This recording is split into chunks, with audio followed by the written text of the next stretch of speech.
André Coutinho, eu queria falar hoje, ouvinte querida, de um assunto insignificante. Ontem, o ministro Nunes Marques, do Supremo Tribunal Federal, negou um pedido para absolver uma mulher condenada por roubar 18 chocolates e 89 chicletes. E o que se queria, a Defensoria Pública de Minas Gerais, que pediu ao ministro Nunes Marques que absolvesse a mulher, foi adotar o princípio da insignificância. O que é o princípio da insignificância? E por isso eu estou dizendo que vou falar sobre um assunto insignificante. É quando a ofensa, quando o crime é tão pequeno, diante da punição prevista no artigo do Código Penal em que ele se encaixa, que é melhor você absolver. E o ministro Nunes Marques, diante desse caso, a mulher furtou 18 chocolates e 89 chicletes, ele falou, não, desculpa, envolveu mais de uma pessoa, então não é uma coisa, ela organizou aquilo, então não vou aceitar o princípio da insignificância. Veja, esse fato aconteceu em 2013, tramita na justiça brasileira há 8 anos, é de se perguntar quantos chocolates e quantos chicletes já custou. Só os minutos do ministro Nunes Marques debruçado sobre esse caso, dos assessores, da Defensoria Pública de Minas Gerais, 8 anos de tramitação. Custou mais do que 18 chicletes e 89 chicletes e 18 chocolates. Mas o ministro Nunes Marques não é o único ministro que teve que se debruçar sobre esse caso, ou sobre um caso semelhante. O ministro Gilmar Mendes, ele teve o caso de um furto de telha e de um furto de boné. Aí o Superior Tribunal de Justiça entendeu que não devia usar o princípio da insignificância. O ministro Gilmar Mendes foi lá e reformou a decisão, adotou o princípio da insignificância, entendeu que roubar um boné e roubar uma telha, 2 casos separados, tá? Não justificava a condenação. Mas não foi também só o ministro Gilmar Mendes que se debruçou sobre um caso deste tamanho, deste volume, né? Uma lava-jato. A Rosa Weber também pegou um caso de telha. O ministro Toffoli teve que analisar um furto de bermuda. Não aceitou, no caso, o princípio da insignificância, exemplo do que fez o ministro Nunes Marques. Mas também não foi só ele, não. A ministra Carmen Lúcia teve que pegar o caso de um sujeito que roubou 2 sacos de lixo com material reciclável. E ela adotou o princípio da insignificância. Bom, eu não quero aqui discutir se está certo adotar o princípio da insignificância ou não, se a mulher que roubou 18 chocolates e 89 chicletes, se o camarada que roubou uma bermuda, se o outro que roubou um boné, se o que roubou uma telha ou lixo reciclável, tem ou não que ser condenado, tem ou não que pagar uma punição, punições muito pequenas, quando há uma reclusão, na verdade é regime aberto, conforme a pena, mas enfim. Eu acho que a questão não é essa, né? Eu não quero entrar na polêmica, até porque, vamos combinar, se a gente começar a achar que tudo bem alguém entrar num mercado e roubar, e nós temos vários mercados e milhões de pessoas num país como o Brasil, você vai ter uma onda maluca. Mas não vamos entrar nessa discussão, eu não quero entrar nessa discussão. Eu quero saber se acertou o ministro Nunes Marques, se errou o ministro Gilmar Mendes ao adotar o princípio, Nunes Marques acertou ao não adotar, ou o contrário. O que eu quero perguntar e o que eu quero discutir é o seguinte: o Supremo Tribunal Federal vai falar de bermuda, de saco de lixo, de telha, de chocolate e de chiclete? Porque se vai, e a gente vê que fala, mas se vai continuar, e pelo visto vai, para que fazer sabatina no Senado e tentar entender qual a opinião deles sobre as grandes questões nacionais, o que o senhor pensa sobre o aborto, sobre a pena de morte, sobre a prisão em segunda instância, sobre, enfim, obrigatoriedade das vacinas, sabe? Questões que realmente fazem sentido, porque eles estão discutindo bermuda, saco de lixo, telha, chocolate. Aí os mais técnicos, advogados criminalistas, constitucionalistas, advogados que nos escutam nesse momento, 12h e 7 minutos, devem estar falando, mas escuta, você está louco. Por trás dessa questão fática tem um grande princípio, que é o princípio da insignificância. Por trás dessa grande questão tem um direito constitucional. Tem uma questão constitucional muito importante. Pô, mas vem cá. É tão importante assim que uma decisão do Supremo sobre como se deve adotar o princípio da insignificância não é suficiente para que todos os tribunais passem a adotar? Será mesmo que a gente vai ter que, a cada caso, com habeas corpus, vai ter que ir para o Supremo Tribunal Federal? Mas que papinho é esse? Nenhuma corte semelhante do mundo julga 15 mil decisões colegiadas. 80 mil decisões monocráticas. É a contabilidade de 2021. O ministro-presidente Luiz Fux apresentou os números recentemente. Então, o problema do STF é a quantidade de competências, é a quantidade de coisas que vai para lá, e não a discussão sobre se ele invade ou não o poder executivo, se invade ou não o poder legislativo, a discussão que deve ser feita. Respeito, harmonia, independência entre os poderes, isso sim é uma questão constitucional. Mas ele fica discutindo bermuda. Veja, não é que o ministro Marcelo Queiroga compareceu de bermuda numa solenidade e isso virou uma discussão de boné, que ele mascou chiclete, comeu chocolate. Não é nada disso. É uma questão própria da vida dos tribunais de pequenas causas, dos tribunais locais. Não pode chegar no Supremo Tribunal Federal. Não há explicação, não há defesa possível, a não ser aquela visão própria de quem usa tapadeira, para não olhar o que está acontecendo ao lado. E o que está acontecendo ao lado é o que acontece em outros países. Os outros países não fazem isso.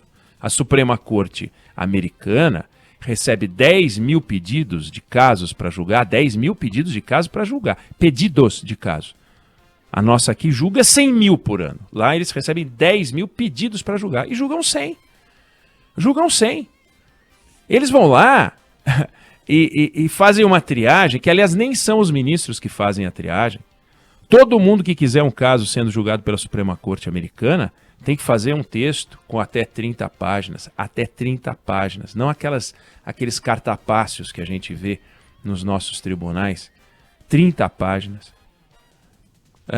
Do qual surge um pequeno resumo que é entregue aos ministros por assessores que recomendam. Esse aqui convém a gente pensar em discutir. Se 4 ministros dos 9, lá são 9, aqui tem 11, podia ter 9 aqui também.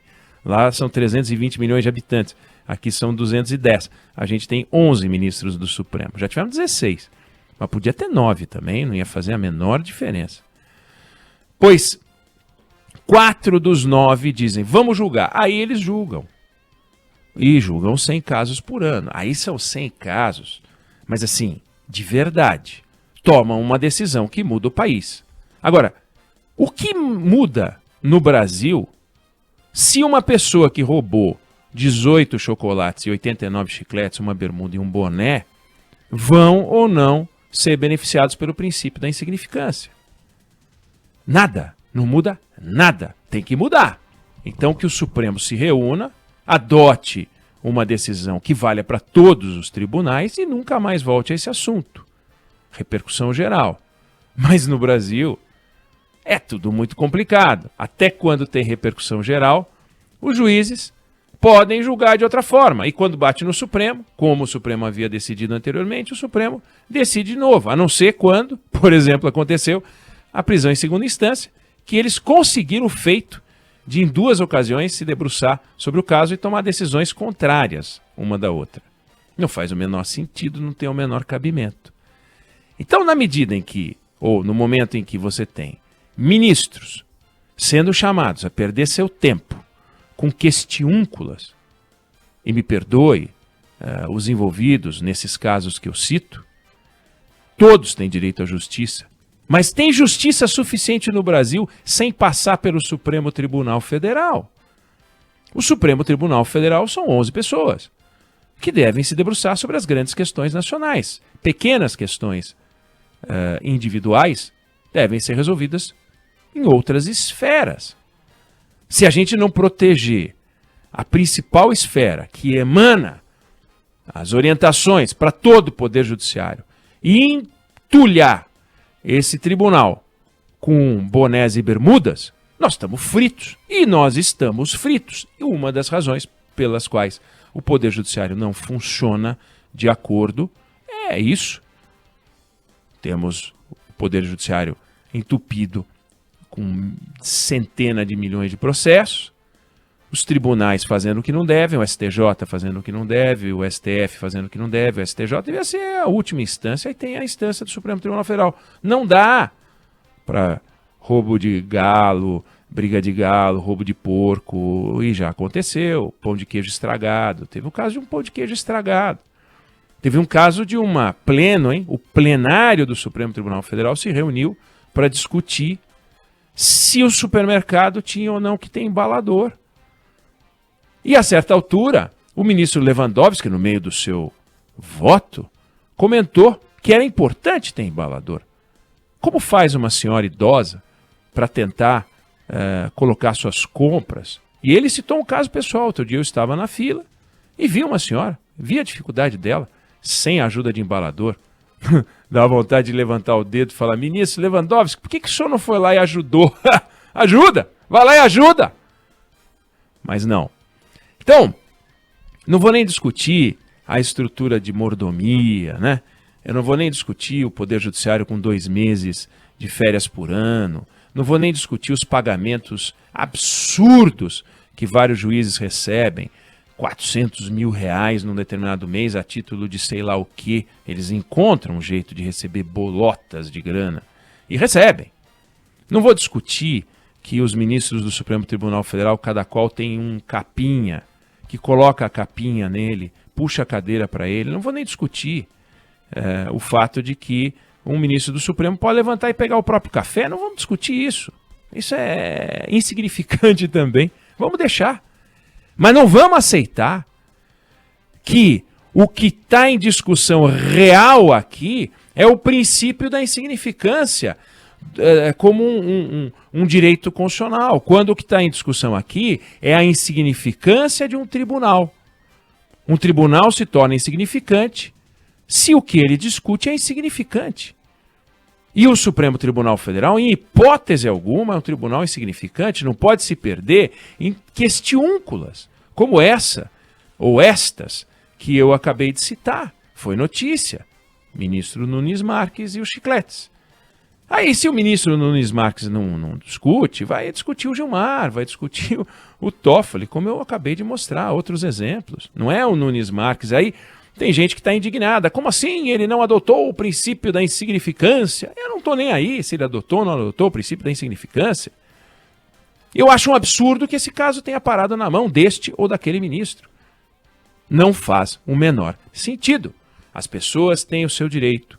As pessoas têm que ter o seu direito respeitado, mas não é possível, não é concebível que em nenhum país do mundo o caso vai parar no Supremo, mas aqui vai. E a gente entende que a gente entrega mais direito do que todas as outras nações democráticas do mundo. Então, a gente está fazendo alguma coisa errada. Quando a gente faz uma coisa que só a gente faz, está errado. Não faz sentido. Não faz sentido. Para pensar, ou o Supremo Tribunal Federal começa a discutir suas atribuições e o Congresso Nacional, que é quem faz as leis, começa a discutir as atribuições do Supremo Tribunal Federal, olhando a Constituição brasileira e pensando em ajustes severos, para que o Supremo Tribunal Federal cada vez mais discuta apenas e tão somente aquilo que interessa ao Brasil. E pare de perder tempo se vangloriando de julgar 100 mil casos por ano. Ninguém julga 100 mil casos por ano, ninguém lê 100 mil livros por ano, ninguém lê 100 mil folhas por ano. Ou seja, não é impossível que eles tenham julgado realmente 80 mil casos monocraticamente, daria 7 mil casos para cada ministro. Não tem como. O ano deles é bem diferente do nosso. O ano deles tem 250 dias, 280 dias, 7 mil.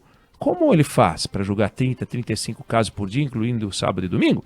Ah, para com isso. Então, para pensar, tá errado, essa é a minha opinião, tá errado, não é só a minha opinião. E a gente tem que rever. Não adianta simplesmente a gente olhar para isso e falar, ah, tá bom, então fica tudo como está.